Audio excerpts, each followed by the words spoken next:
Sí, señores, muy buenas noches, bienvenidos a Somos Nosotros.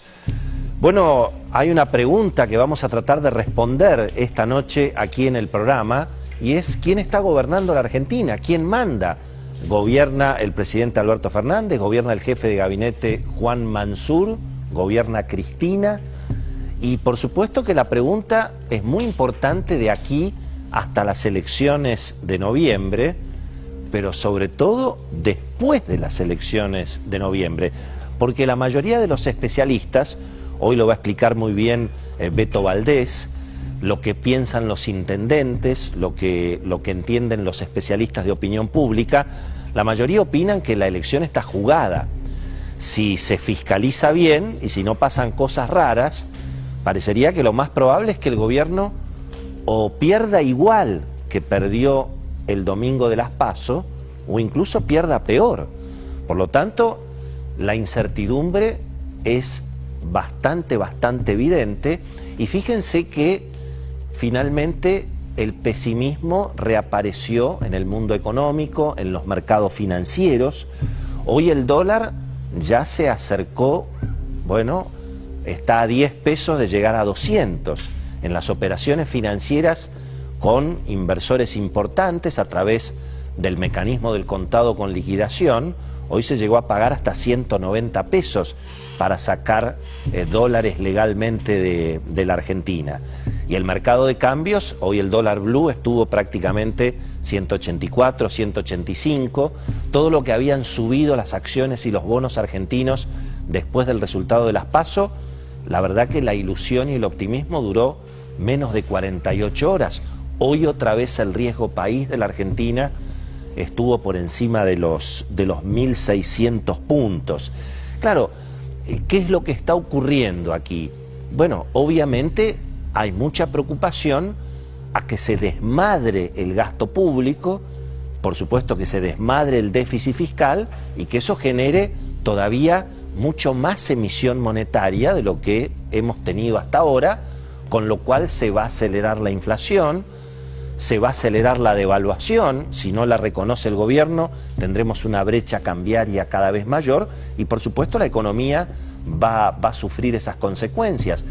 Esta idea de meter plata en el bolsillo de la gente da la sensación que lo que ha ocurrido y probablemente lo que vuelva a ocurrir, que lo que se mete en el bolsillo de la gente es inflación. Y esa ha sido obviamente uno de los principales motivos de la derrota electoral del gobierno. Finalmente pasó lo que ha ocurrido toda la vida. Nunca un gobierno con 50% de inflación, cepo cambiario, corrida contra la moneda, prácticamente 40-50% de pobreza, nunca ocurrió que un gobierno en esas características pudiera ganar una elección, mucho menos con la tragedia sanitaria que hemos vivido y bueno, y el muy mal manejo que ha hecho el gobierno de esa situación, tema que también me parece que ha quedado claro y ha sido cobrado obviamente por el padrón electoral en la elección. Pero bueno, la realidad es que la economía sigue con los mismos problemas de antes y por supuesto con esta amenaza que se desmadre todavía más la situación. Hay una amenaza de aumento de impuestos mirando el año que viene y bueno, y por supuesto el clima económico en esta incertidumbre evidentemente se sigue complicando. Hoy es cierto, se pagó la cuota al Fondo Monetario Internacional, pero sin acuerdo, y ni siquiera, digamos, el pago de la cuota al Fondo Monetario tranquilizó mucho los ánimos en los mercados. Las acciones argentinas hoy seguían cayendo, a pesar de que se recuperaba el petróleo. Está especialmente castigada la acción de YPF.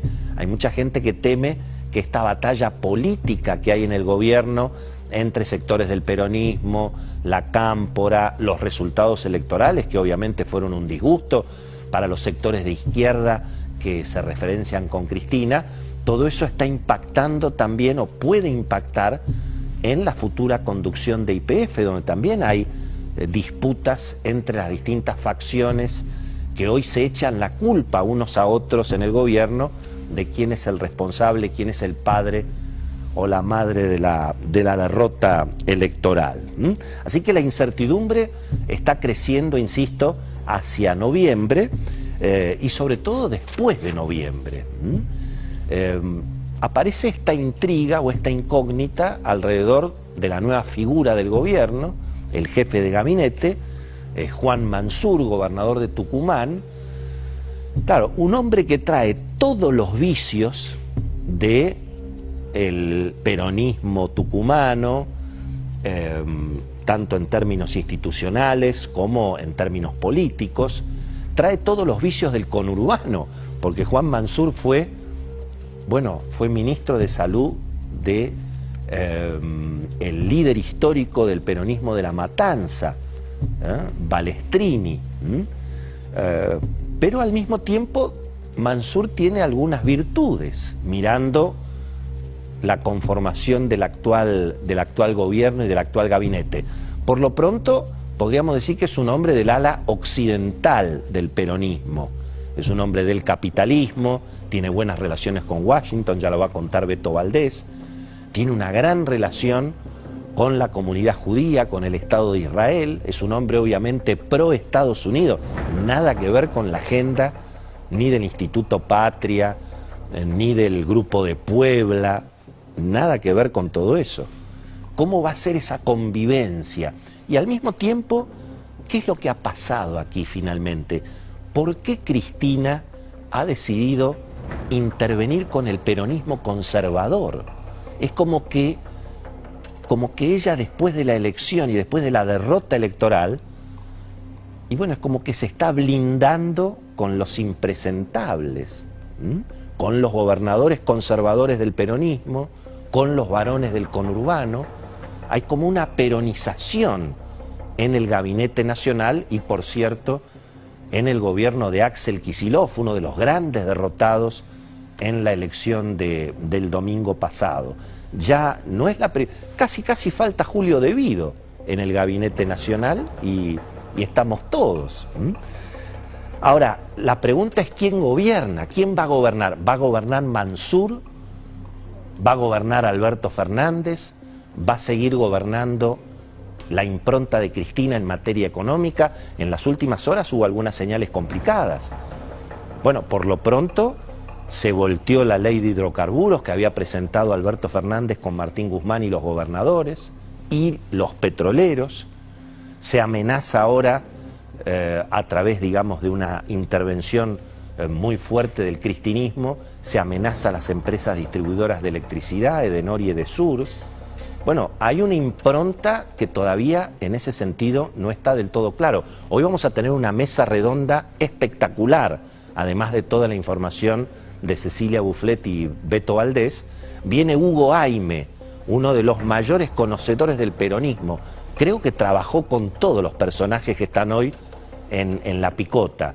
Fue consultor político de Alberto Fernández, de Juan Mansur, de Sergio Massa. Bueno, nos va a ayudar a entender cómo sigue este oficialismo en función de este terremoto político que ha ocurrido en materia electoral. Viene Luciano Román, uno de nuestros columnistas favoritos del diario La Nación, que advirtió algo muy interesante, que no solamente el gobierno perdió por la economía y por la salud, sino que perdió por la educación, lo que representó haber cerrado las escuelas. Un tema que hasta el propio gobierno reconoce, tanto es así que el gobernador de la provincia de Buenos Aires anunció en las últimas horas que va a haber clase hasta los sábados. Quienes eran obviamente los principales impulsores del encierro, hoy son los que presentan estas alternativas por suerte definitivamente, ¿no? Aunque Mansur ahí tiene también un desafío, mirando el tema sanitario. Lo que hay que liberar en la Argentina son las vacunas, no los barbijos. Lo único que hay que mantener son los barbijos. Hay que liberar todo y mantener los barbijos, pero sobre todo liberar las vacunas. Dicen que el doctor Mansur es un hombre razonable, es un hombre muy ligado a la industria farmacéutica, conoce perfectamente lo que es el sector privado. Bueno, vamos a seguir con la vacunación militante, va a seguir la Cámpora organizando la vacunación en la Argentina. ¿Los argentinos vamos a seguir teniendo que pedirle permiso al Estado para vacunarnos? ¿No vamos a ir nunca a poder comprar vacunas? ¿No se va a liberar el ingreso de las vacunas en la Argentina? Bueno, ahí hay un test interesante para ver si efectivamente existe tal cosa como una gestión Mansur, o finalmente el gobernador de Tucumán va a terminar como el gobernador de Chaco, que también entró en su momento con Cristina a comerse los chicos crudos. Acuérdense del Coqui Capitanich. Él asumió en el 2013 y llegó con la idea de la impronta de los gobernadores a girar al centro.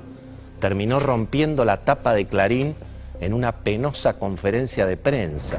No pudo ni siquiera ordenar la asistencia de la policía a Córdoba, cuando Córdoba pasó momentos muy duros, y en ese momento el que hoy es procurador del Tesoro, Carlos Zanini, le impidió a Capitanich mandar la asistencia de la policía. ¿Cuál será el futuro de Mansur? Bueno, eso va a ser otro de los temas que vamos a hablar hoy. Y va a estar con nosotros quien puede quitarle el quórum a Cristina en el Senado.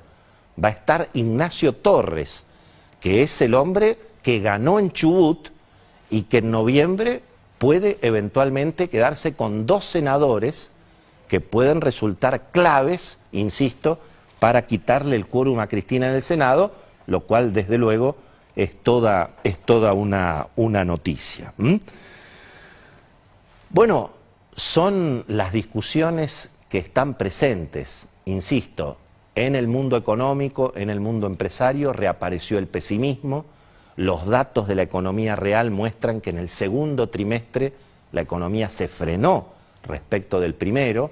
Por supuesto, contra el año pasado todo está mucho mejor, pero ese parate económico también ha tenido mucho que ver con los resultados electorales. Bueno, lo primero que hicimos para ver cómo sigue la Argentina y qué significa este nuevo gabinete, corrimos a la redacción del diario La Nación, obviamente, y le preguntamos a una de las estrellas de la redacción de La Nación, nuestro querido amigo Claudio Jacquelin, cómo ve toda esta situación y cómo hay que entender este nuevo gabinete con Juan Mansur.